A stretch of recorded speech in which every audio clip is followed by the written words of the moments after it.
And what's going on, world? Detroit Dion here. This is Motown Motivation. I changed the name from Orlando Real to Motown Motivation. We are in Orlando. Sorry about the wind, but it's crazy windy here. I'm sure it's snowing in other cities right now. We're at Uncle Tony's Donut Shop, and I'm going to take you inside to see what's really going on in here. This is vlog number 313. Gotta love that backdrop right there. So this is Uncle Tony's Donut Shop. Records, and records. Boom, right there. Let's get a little signal right there. Boom. Orlando, you come check it out. Orange Avenue, Colonial Avenue. I'm sorry, Orange, you know what? Don't even bother what I'm saying. It's by Firestone. You'll see the directions inside. So let's go in and say what up to the peoples. So this is Uncle Tony's Donut Shop. And gentlemen, who are you? Who's this gentleman right here?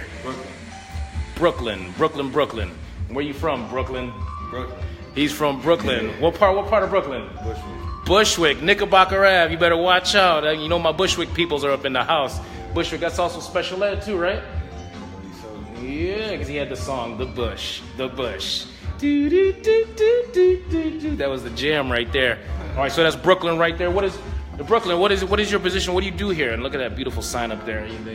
See, boom, look at that. So what is your position here in this establishment? Co-owner, record buyer? Rock and roll. All right, that's Brooklyn right there. And this is my man right here. What's your name, sir? Jonathan. That's Jonathan right there. Now you go when you DJ, you're known as Brooklyn, right? No, you got another name. It's Brooklyn or Dusty Fingers. Brooklyn or Dusty. See, he said that all nonchalantly. People know him as Dusty Fingers, I'm sure, big time, right? Yeah, you know. That's some Dusty Fingers from digging, right? Yeah. You wear the face mask too and all that? Rock and roll. He rocks the face mask when it's time to get down and dirty. All right, and your name again, sir? It's Jonathan, man. Yeah. Jonathan. DJ Spreadsheets. That's DJ Spreadsheets. You see, he said it all nonchalant too, but Spreadsheets, that's how he's known up in here. Yeah, with the Excel formulas. Excel formulas? Yeah. What's Excel formula? All right, can you show me, if you don't mind, from the beginning, what we got going on here? Yeah, man, what you got? Come around. And this right here, look, they got a great DJ stand right here. Boom, boom, boom. Let me see if I can get that right there. Boom, boom. Right there. Actually, I'm on the wrong side. Right there. Those are the 1200s? 1200s. Rock and roll. Now, he's got this mixer here. What kind of mixer is that? It's a rotary mixer, ENS. Rotary mixer ENS? Yeah. Is that European or what is that? It's French built, yeah. French built. Let's get a little closer in there. Boom, look at that right there. I saw Record Monster had something like that in his house one day. It was a little longer than that. And This is a synth. Is it synth? Yeah. I like that. With the dials and all that. And what's spinning right now in the background? Roy Ayers, Red, Black, and Green. Roy Ayers, Red, Black, and Green. A lot of y'all might not know it. My Detroit heads, you should know. And what is that, a portable? No. What is that? This is just a turntable, brand new turntable in the box we sell. Okay, so it's basic, you can set it anywhere? Basically, just set it up, plug it in, and get you going. Rock and roll. Beautiful. All right, Spreadsheets. When I walk into this store, first off, what am I walking into? This is a record store, man, and started in 2014. You're walking into a record store with jazz, funk, soul, hip hop, world music. Just kind of focus on more original pressings of some more obscure titles than you would find in your traditional record store, where it may be stocked with classic rock and new music, which we don't have any of. So no new music pretty much some select titles here and there that are being either reissued or new releases from smaller labels that we kind of appreciate. But other than that, we focus on the classics. Yeah. So you come here and expect to see some classics. All right, let me swap the camera around here. So is there any rhyme or reason when I come in here as far as the organization of these records? Yeah, everything's all kind of sectioned out by genre. Okay. And then we do have like a whole bin dedicated to like new arrivals. Okay. So everything that Brooklyn, who's our record buyer, that he brings in is in there. So it's kind of like if you want to see, you know, what's been in here since the last time you came, you know, that's where you'd hit up first. But after that, it goes into, you know, the bins that are separated by genre. Okay. And yeah, man, we have a back section too. Oh yeah. That is more of a bargain bin kind of. Whole room is all $5 a piece, whatever you find. All right. Some good titles back there, but everything on this side of the room is all in like super incredible, like pretty pristine mint condition. Wow, wow. And that's you know, much to the hard work of Dusty Fingers over here. Rock and roll, Dusty Fingers in La Casa, for real, for real. Okay, so now this whole section, 12-inch all day right here. Or no, then we still got to hit the 45s. Right? Yeah, these are all LPs. All LPs. Yep, and then we got the 45 to 7 inches over there. Okay. We have a small section of 12 inches in the back, to 12-inch singles. All right, so just give you a little play-by-play here. Boom, right through there. And then as you can see right there, we got some dope 45s hanging out over there.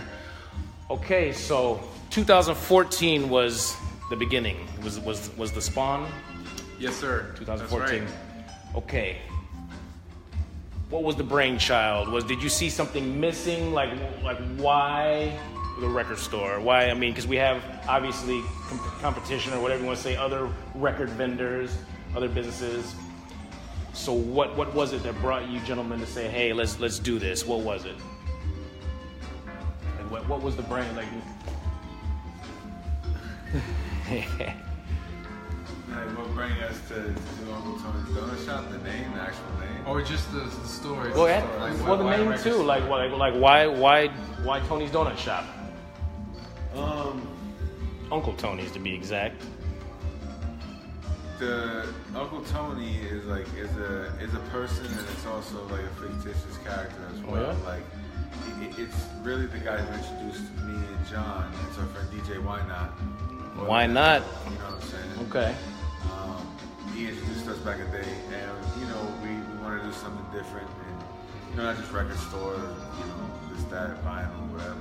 Okay. So we were like, let's do the donut shop. It's got a couple meetings, whatever. We can play with people, you know, play with some heads and stuff, have some fun. And then Uncle Tony was like, it added to it. Like when you go to a pizzeria, you got Ray's Pizzeria, you got, you know, Big Frank's, Uncle Gino. Tony, you know, something, you know what I mean? You already got something there. Okay. So as homage to, you know, the homie who introduced us and started our partnership. Okay. We, you know, we threw down to Uncle Tony, and it became its own thing itself. You know, Uncle Tony now basically is a person. You know, he is right. You know, he's his own little thing now. I like it. Okay, so you gentlemen, you were working regular jobs before this. I mean, you know, quote unquote regular jobs. I worked in a record store. Oh, you worked at a record store? Okay, all right. So you were working at a record store. Where were you working before this? I was working for a defense contractor in Orlando. You know, rock and roll, like military? Lockheed Martin. Lockheed Martin. Yeah. Ooh, he's got big names right there. Lockheed Martin. Okay, so location. How did you guys find this place? I mean, like, this is like a jewel right here. You know what I mean? Yeah, this was a diamond in the rough, kind of. You know, it was definitely on the market for a long time. I think, Yeah. like at least the rental, you know, lease was available for a long time because there was a lot of work that needed to be done. Yeah. You know, and I mean, we just we had someone really amazing help us kind of redo the space. His name is Simon. Simon. And so I don't know. He helped us kind of bring the vision together in this space. You know, we just needed a box, and we needed somewhere like central. And dude, I mean, this was a really lucky like score. Honestly. Yeah, I mean, with what was available at the time. You know? Yeah, definitely. Come check out the shop if you haven't been here. I mean, prime location. Even when you're walking outside, I guess this would be considered. Would this be considered Orlando Historic Building? Is it got those layers on it where you can't do certain things? Protected. It's protected, right? We didn't do anything like with the bathroom and stuff like that. We didn't have to do for the thing, like the handicap and all that. It looks like it from outside, like you know. Yeah, it's just it's something like the historic whatever. Like you have certain rules, like you can't do certain things, you know? Right. Or you don't have to do certain things because of the age and structure. Mm-hmm. You can't change. You know, like it could damage Right. the actual, you know, Okay. bearing wall and stuff. Okay, so 2014, you guys opened the doors, correct? Yep, that's right, man. Okay, as they say, like, so you're in your 3 going on 4-year mark. When will be the 4-year mark? 3 years will just happened in November. So 3 years in November. Yeah, that's Okay. when we opened up as a pop-up shop. But we actually moved into this space, you know, in February, shortly after. So you know, February would be 3 years of being in this location. Okay. You know. That's real good. You know, as we talk about from Orlando Real to Motown Motivation, a lot of businesses, you know, they say to get through the first and second year is really, you know, it shows something for you guys that now you're going on to 3 to 4, and they say when you get to 5, it's just like, you know, like it's a feat to be done. You know, that's great. You know that you guys have made it this far. Still got the doors open, still going. So when the doors open, what's the response of the people in Orlando for the record heads? It's been awesome, man. We gotten a lot of support from, you know, the community, from homies, from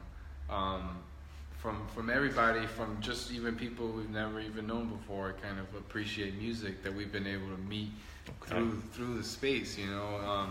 But that's been great, you know. But aside from that, we've also gotten a really good response from the out of towners that. Wow.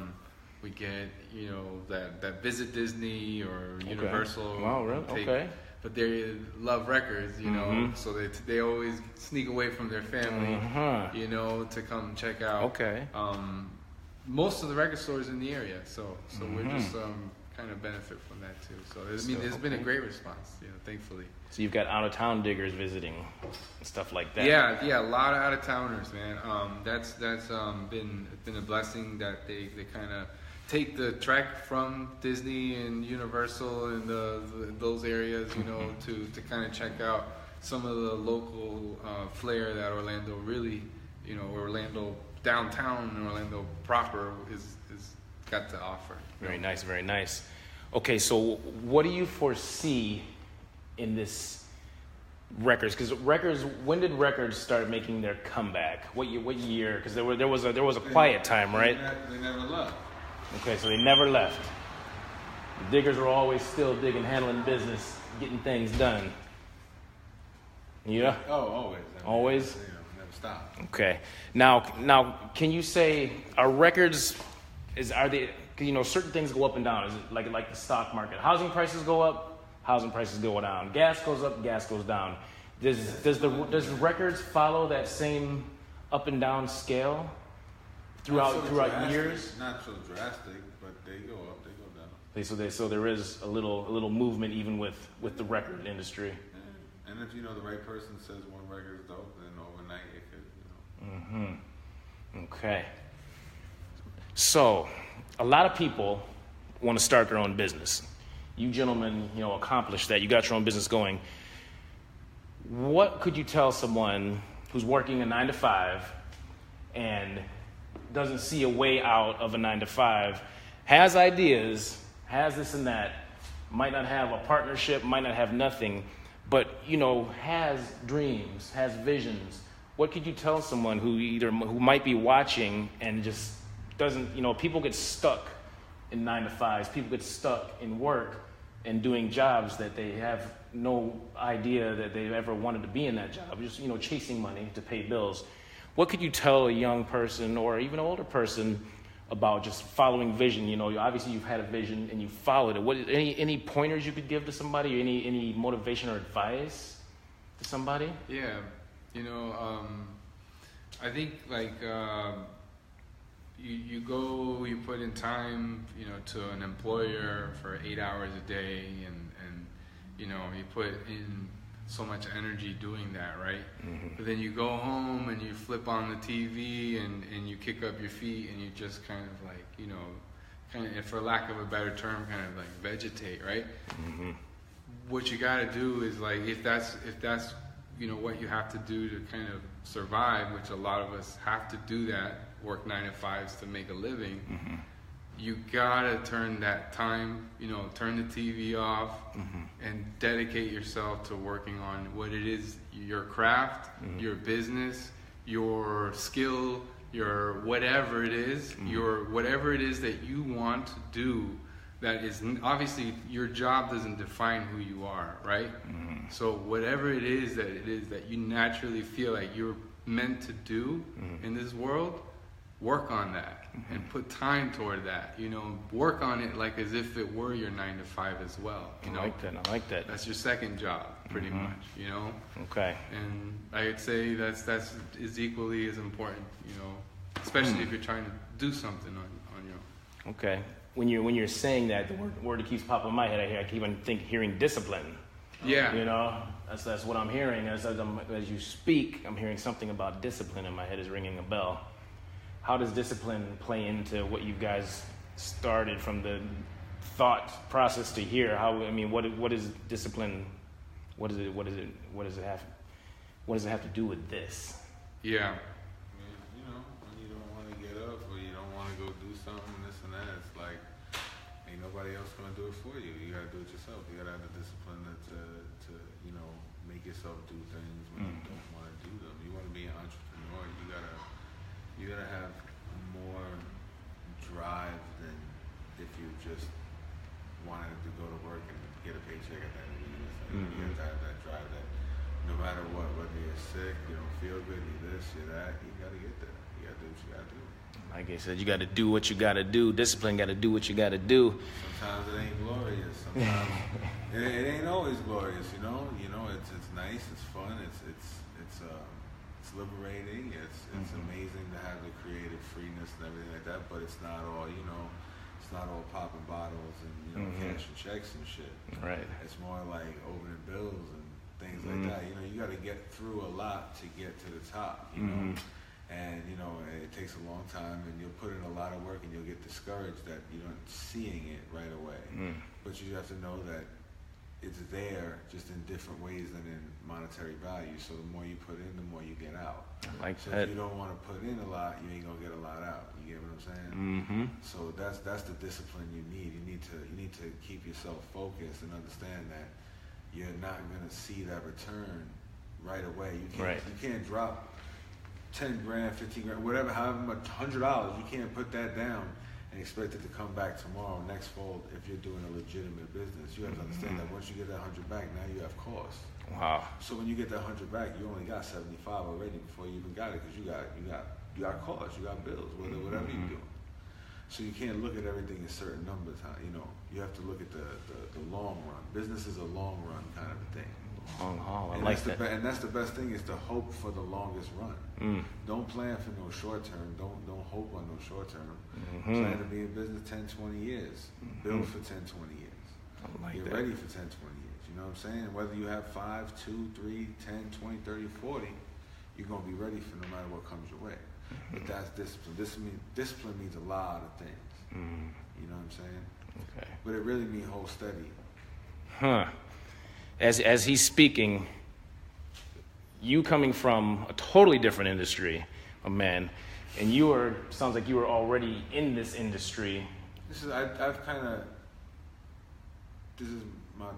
my life's path I've chosen to go.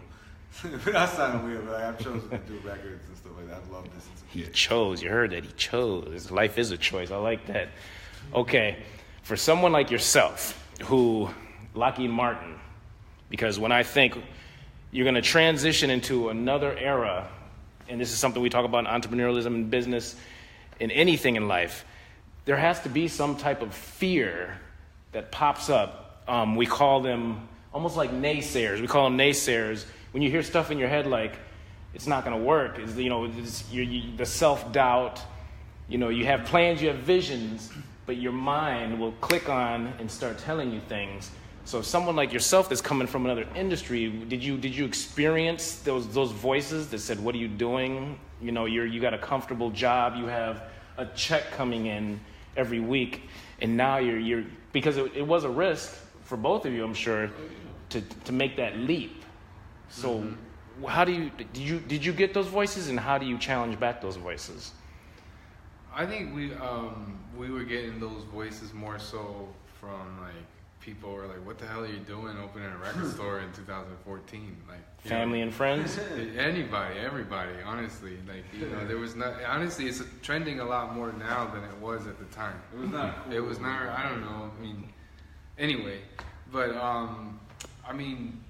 You know what, man?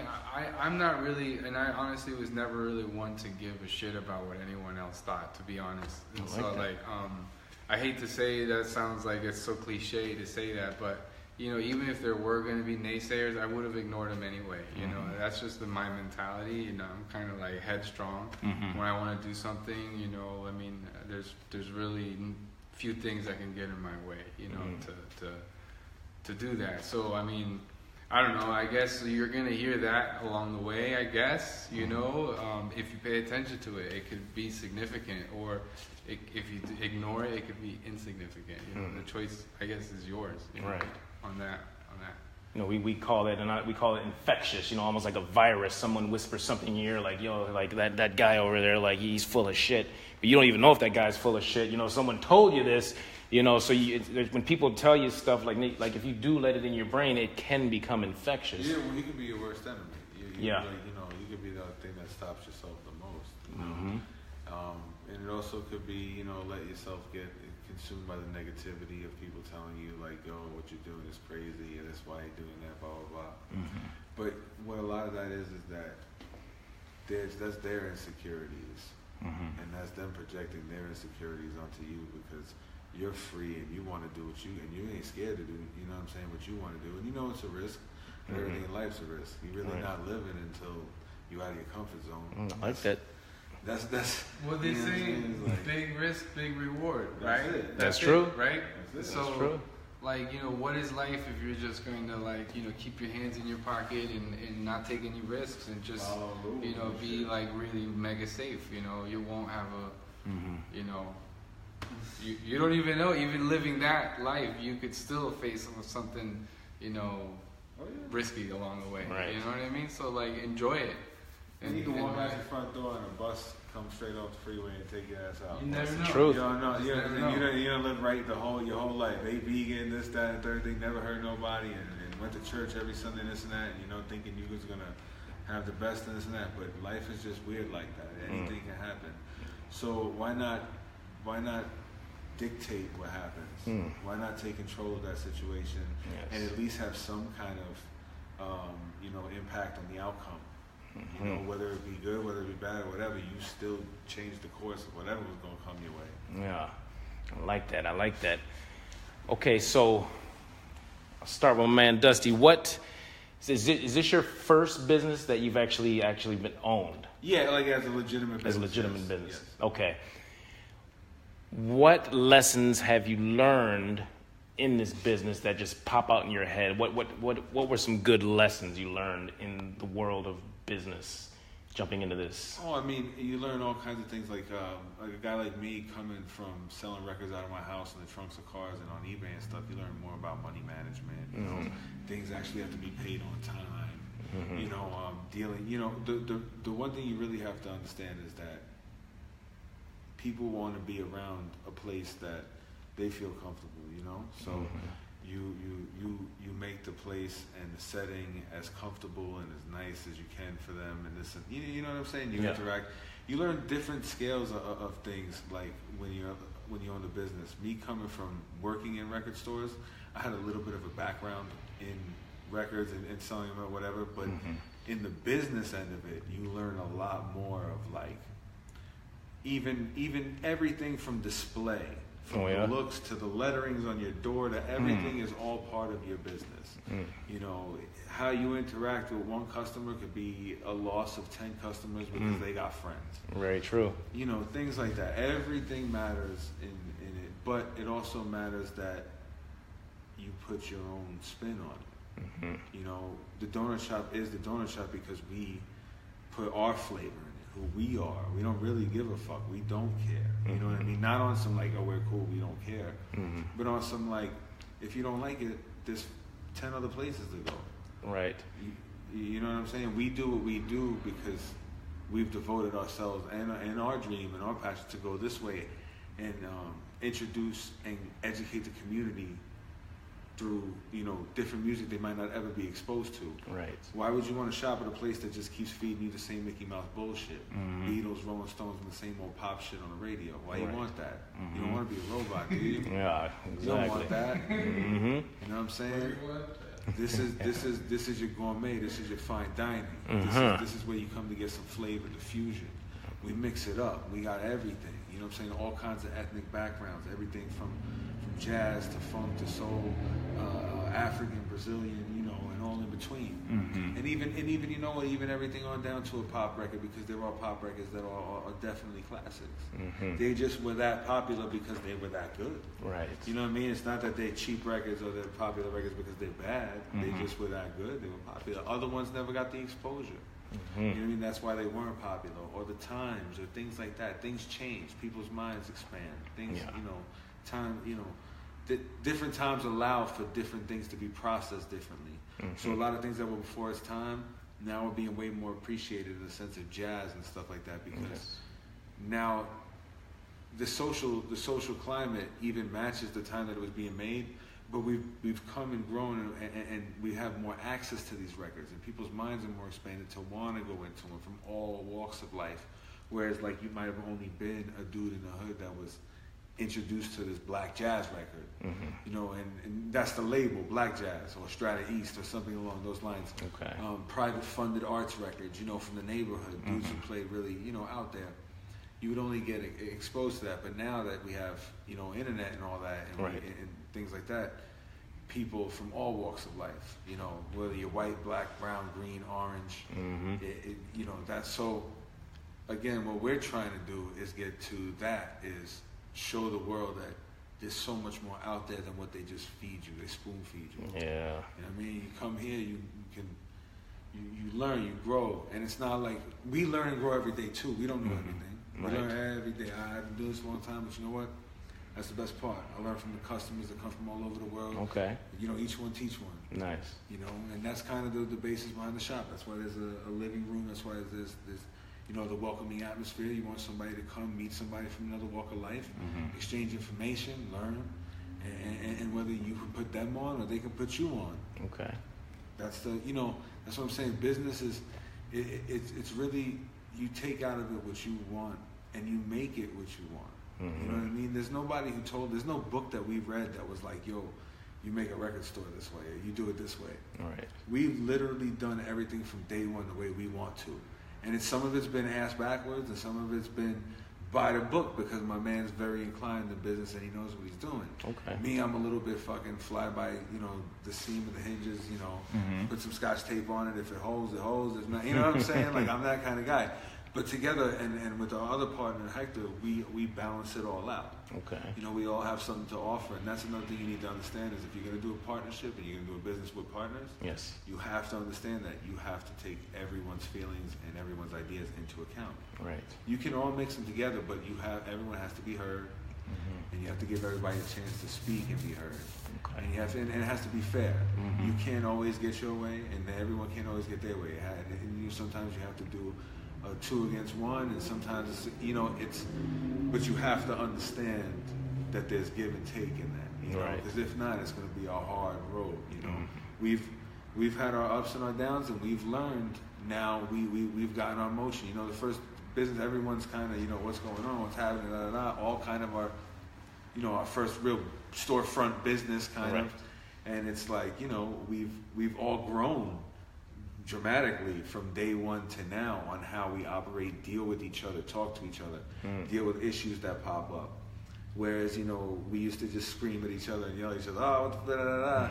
Now it's like, hey man, you know, can we talk about this and set this straight up? Maybe we can come up with something new, or maybe, you know, work something out. It's you know, you learn. So business is great. You know, it's great for money. Don't get it wrong, but it's also great for everything else in life. You know, meeting friends, people, the community, you know, growing yourself, you know, learning. It's good for all things, you know what I'm saying? Being an entrepreneur is way more than just having money. Or, and you know what? Sometimes it's not even, you don't even have money. Yeah. You know what I mean? You're an entrepreneur, you're doing it for yourself, but that's the $1 million right there. That's what you need to understand. The $1 million is being able to do it for yourself. You get what I'm saying? I like it. That's, you close your door, whether you made $10 or you made $3,000 that day, you feel like a millionaire because you just closed your door. You locked your door. This is your business. Yes. You know what I'm saying? You did it your way. Can't nobody tell you nothing. You want to come late, you come late. You want to leave late, you leave late. You want early, whatever you want to do. You want to lock up and go get lunch, come back. You do what you want to do. Yes. And so if people don't like it, they don't have to be here. That's the best part about your business and building your brand. You do it your way. Yes. And people appreciate that. The little bit more realness, the more, you know, not so uniform, not so, you know, the not so, you know, they like the a little bit out of, you know, out of the norm kind of thing. I like it. So let me hit this. So a record here is very similar to a buffet because if I see something that I might want to taste, I can take the record and I can bring it over here and taste it. Is that correct? Yeah, we could always, you know, throw something on. And sample before you see what you're about to take home, or you know, see if it's something you like, you know. Okay.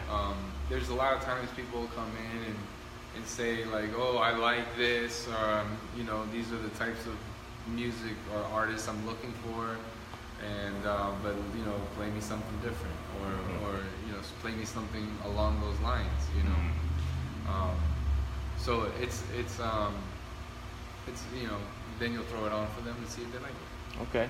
Now, my man Michael Gerber, he wrote the book The E-Myth. I don't know if you heard about it, but very, very high-powered, great book. And it says in getting in businesses, you know, you've got different types of people. You've got like the engineer, the person who makes everything is super tight. Then you have like the finance guy, and then you have this guy. And he said the best part about getting into business with different people is people have different roles. And it almost sounded like you explained a little bit that when you were talking. So there's a whole stream about business. If a person that's listening or anyone wants to start a business, they can be a visionary, but there's other things that come along with the vision as far as finance, you know, P&L, profits and losses, you know, cash flow, all that stuff. Is this something that you guys had to pick up and learn? Was there a little bit of knowledge of this? Because, you know, finance is a language. And if you don't know the language of finance, you can get. They do call me DJ Spreadsheets, and that's pretty much what. This guy, I would say, let me tell you, this guy. I mean, when we were building the business, I mean, he knows. He can go down now to tell you wherever we spent like 3 cents. Okay. You know, on a buying trip. Spreadsheets. He's got it written down and programmed somewhere on a keyboard thing. You know what I'm saying?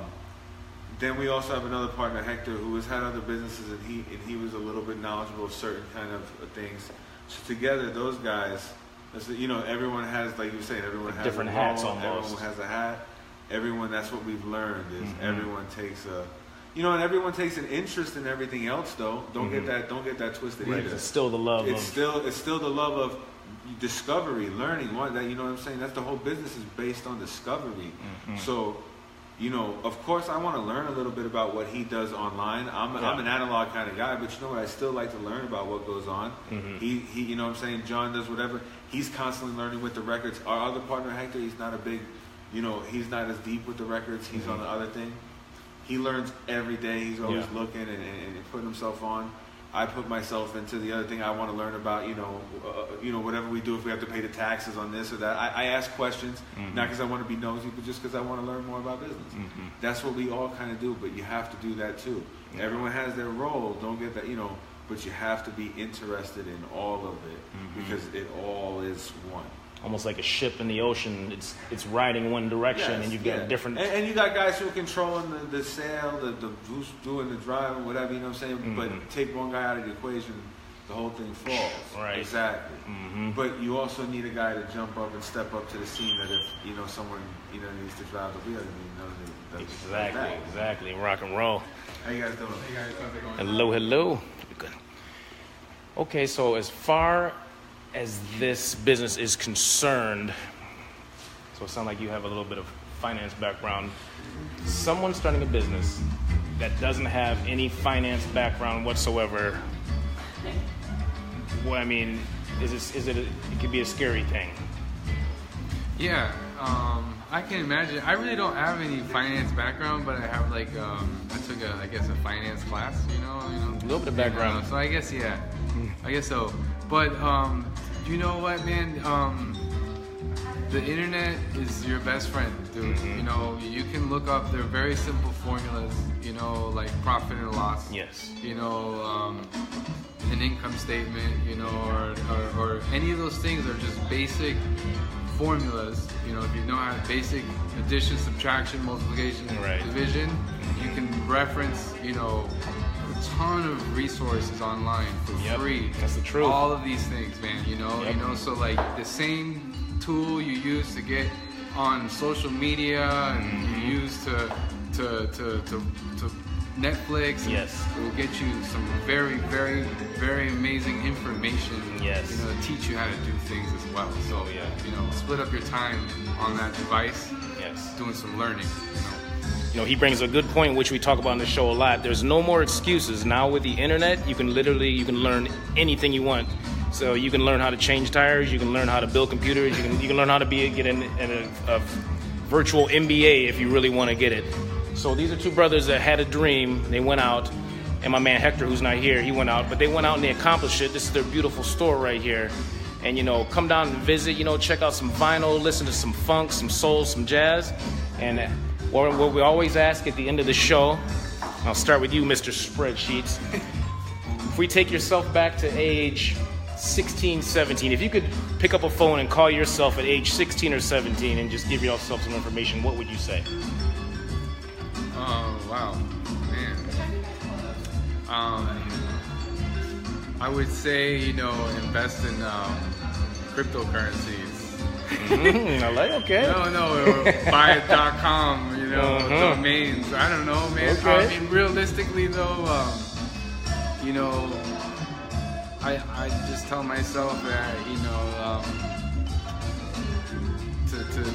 to dedicate, some time to what you love, Beautiful. Because I kind of waited a little too long. Okay. To dive into my passion. I kind of NFT plunge. Yeah.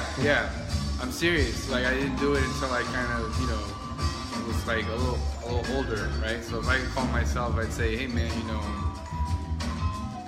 whatever it is that you're kind of exploring, dedicate yourself to it, and get your craft and Rock skill. and roll. Same question, Spreadsheets. If you could pick up the phone and call yourself age 15 and give yourself some advice for what's going to happen in the future, what would you tell yourself? Age 15, you got the phone talking to yourself. What would you tell yourself? Some of them records I passed up when I was 15, I tell myself to buy because they worth a shitload right now. Yeah, he said he'd get some of those records he passed up. I like it. All right, my man Brooklyn. Dusty Fingers in the house, making it happen. Come check these brothers out. My man Spreadsheets right here, up in the spot. This is Motown Motivation. These are the two brothers that get it popping up in here, up in the spot. Come check them out at Tony's Donut Shop. Peace and hair grease. Motown Motivation, one love.